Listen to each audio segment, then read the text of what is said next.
Hi hello ನಮಸ್ಕಾರ ಸ್ನೇಹಿತರೆ, ಎಲ್ಲರೂ ಹೇಗಿದ್ದೀರಾ? ಚೆನ್ನಾಗಿದ್ದೀರಾ ಅಂತ ಅಂದ್ಕೊತೀನಿ. ನಾನು ನಿಮ್ಮ ದುಬೈದಿ ಮಾತಾಡ್ತಾ ಇರೋದು. ಇವಾಗ ನೋಡ್ತಾ ಇದ್ದೀರಾ ದುಬೈನಿಂದ. ಇವಾಗ ಇಲ್ಲಿ ನಡೀತಾ ಇರೋ ಒಂದು ದುಬೈ ಬುರ್ಜ್ ಖಲೀಫಾದ ಪೂರ್ತ ವೀಕ್ಷಣೆಗಾಗಿ ಈ ವಿಡಿಯೋ ಮಾಡಲಾಗಿದೆ. ಹಾಗೆ ದುಬೈನಲ್ಲಿ ನಡೆದ ನಿನ್ನೆ ಕ್ಷಿಪಣಿ ದಾಳಿಯ ಬಗ್ಗೆ ಒಂದು ಕಿರು ಮಾಹಿತಿ. ಸ್ನೇಹಿತರೆ, ಶನಿವಾರ ಫೆಬ್ರವರಿ 28ನೇ ತಾರೀಕು 2026ರಂದು ಇರಾನ್ ದೇಶವು UAE ಮತ್ತು ಇತರ ಕೊಲ್ಲಿ ರಾಷ್ಟ್ರಗಳ ಮೇಲೆ ಸರಣಿ ಕ್ಷಿಪಣಿ ಮತ್ತು ಡ್ರೋನ್ ದಾಳಿಯನ್ನು ನಡೆಸಿದ್ದು ನೀವು ನೋಡಿದ್ದೀರಾ.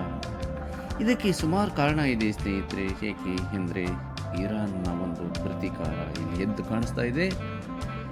ಇರಾನಿನ ಮೇಲಿನ ದಾಳಿಗಾಗಿ ಈ ಪ್ರತಿ ದಾಳಿ ನಡೆದಿದೆ ಅಂತ ಗೊತ್ತಾಗ್ತಾ ಇದೆ. ಶನಿವಾರ ಬೆಳಗಿನ ಮುಂಜಾನೆ ಇರಾನ್ನ ರಾಜಧಾನಿ ಟೆಹ್ರಾನ್ ಸೇರಿದಂತೆ ಹಲವು ನಗರಗಳ ಮೇಲೆ ಅಮೆರಿಕ ಮತ್ತು ಇಸ್ರೇಲ್ ಜಂಟಿಯಾಗಿ ವಾಯುದಾಳಿ ನಡೆಸಿದ್ದು ನೀವು ನೋಡಿದ್ದೀರಾ. ಇದರ ಸೇಡಿಗಾಗಿ ಇರಾನ್ ಈ ಕ್ಷಿಪಣಿಗಳನ್ನು ಉಡಾಯಿಸಿದೆ.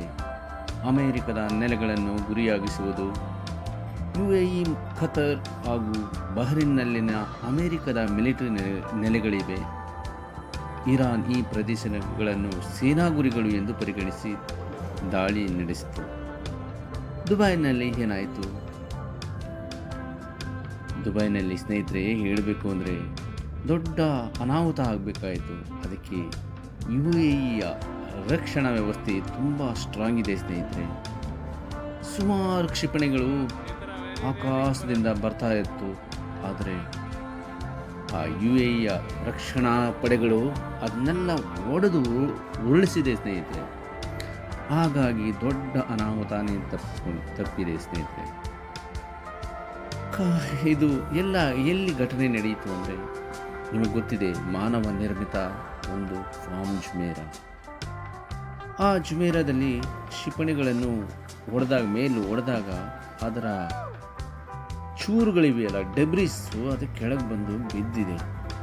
ಅದು ಬಿದ್ದು ಒಂದು ಪ್ರಸಿದ್ಧವಾದ ಪಾಮ್ ಜುಮೇರಾ ಪ್ರದೇಶದಲ್ಲಿ ಒಂದು ಕಟ್ಟಡದ ಮೇಲೆ, ಅದು ಫೇರ್ಮೆಂಟ್ ಅಂತ ಒಂದು ಹೋಟೆಲ್ ಮೇಲೆ ಬಿದ್ದಿದೆ. ಲಕ್ಕಿಲಿ ಯಾವುದೇ ರೀತಿಯ ಪ್ರಾಣಾಪಾಯ ಕೂಡ ಆಗಿಲ್ಲ ಸ್ನೇಹಿತರೆ. 4 ಜನಕ್ಕೆ ಗಾಯ ಆಗಿದೆ ಅನ್ನೋದು ಬಿಟ್ಟರೆ ಇನ್ನೇನೂ ಆಗಿಲ್ಲ. ಅದೇ ರೀತಿ ಅಬುದಾಬಿನಲ್ಲಿ ಕೂಡ ಒಂದು ಬಿದ್ದಿದೆ. ಅಲ್ಲಿ ಒಬ್ಬರು ಸತ್ತಿದ್ದಾರೆ ಅಂತ ಗೊತ್ತಾಗಿದೆ. ಸದ್ಯಕ್ಕೆ ಸ್ನೇಹಿತರೆ ವಿಮಾನ ನಿಲ್ದಾಣ ಸ್ಥಗಿತ ಮಾಡಿದ್ದಾರೆ. ಯಾಕೆ ಸ್ಥಗಿತ ಮಾಡಿದ್ದಾರೆ ಅಂದರೆ, ಇದು ದುಬೈಗೆ ಒಂದಕ್ಕೆ ಅಟ್ಯಾಕ್ ಮಾಡಿಲ್ಲ ಸ್ನೇಹಿತರೆ. ಇದು ಪಕ್ಕದಲ್ಲಿ ಇರುವಂತಹ ಬಹ್ರೇನ್, ಕತಾರ್ನಲ್ಲಿ ಕೂಡ ಅಟ್ಯಾಕ್ ಮಾಡಿದ್ದಾರೆ. ಆದರೆ ಕತಾರ್ನಲ್ಲಿ ಏರ್ಪೋರ್ಟ್ಗೆ ಒಂದು ಸ್ವಲ್ಪ ಡ್ಯಾಮೇಜ್ ಆಗಿದೆ. ಏರ್ಪೋರ್ಟ್ ಕೂಡ ಒಂದು ಕ್ಷಿಪಣಿ ಬಿದ್ದಿದೆ. ಹಾಗಾಗಿ ಒಂದು ಒಳ್ಳೆಯ ದೃಷ್ಟಿಯಿಂದ, ಸುರಕ್ಷತೆಯ ದೃಷ್ಟಿಯಿಂದ ದುಬೈ ಅಂತಾರಾಷ್ಟ್ರೀಯ ವಿಮಾನ ನಿಲ್ದಾಣನ ಸ್ವಲ್ಪ ತಾತ್ಕಾಲಿಕವಾಗಿ ಸ್ಥಗಿತ ಮಾಡಿದ್ದಾರೆ. ಆದರೂ ಸ್ನೇಹಿತರೆ UAE ಈಸ್ ದ ಸ್ಟ್ರಾಂಗ್. ರಕ್ಷಣಾ ಸಚಿವಾಲಯ ಪರಿಸ್ಥಿತಿ ನಿಯಂತ್ರಣದಲ್ಲಿಟ್ಕೊಂಡಿದೆ. ಯಾವುದೇ ರೀತಿ ತೊಂದರೆ ಆಗಕ್ಕೆ ಬಿಟ್ಟಿಲ್ಲ. ಯಾಕೆಂದರೆ ಇಲ್ಲಿನ ಮಿಲಿಟರಿ ಕೂಡ ತುಂಬ ಸ್ಟ್ರಾಂಗ್ ಇದೆ ಸ್ನೇಹಿತರೆ. ಆದರೆ ಅಬುದಾಬಿನಲ್ಲಿ ಮಾತ್ರ ಒಬ್ಬ ಮೃತಪಟ್ಟಿದ್ದಾನೆ. ಇನ್ನು ಬೇರೆ ಯಾವುದೇ ರೀತಿಯ ತೊಂದರೆ ಆಗಿಲ್ಲ. ಸದ್ಯಕ್ಕೆ ಇರುವ ಮಾಹಿತಿ ಇದಾಗಿದೆ ಸ್ನೇಹಿತರೆ.